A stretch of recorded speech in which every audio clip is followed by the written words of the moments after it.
যুদ্ধে ক্ষত বিক্ষত সিরিয়া, তার উপর প্রেসিডেন্ট বাশার আল আসাদ রাশিয়ায় পালিয়ে যাওয়ায় বিশৃঙ্খল অবস্থায় আছে পুরো দেশ।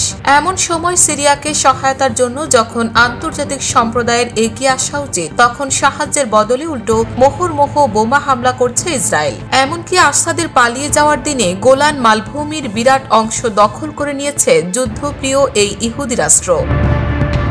সন্ত্রাসী প্রতিহত করার নামে ইসরায়েলের এমন আগ্রাসনকে ভালো নজরে দেখছে না বিশ্ববাসী। একই রকম অজুহাতে গাজায় দিনের পর দিন হত্যাযজ্ঞ চালিয়ে প্রায় ৪৪,০০০ মানুষের জীবন নাশ করেও হামাস শেষ করতে পারছে না নেতানিয়াহু সরকার।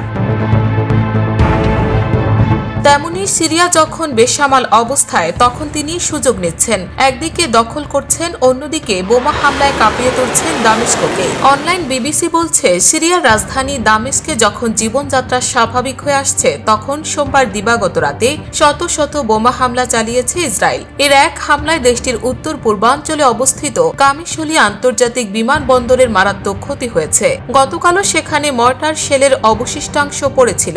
এসব শেল ওই বিমানবন্দরে ট্রাকগুলোকে পুড়িয়ে দিয়েছে।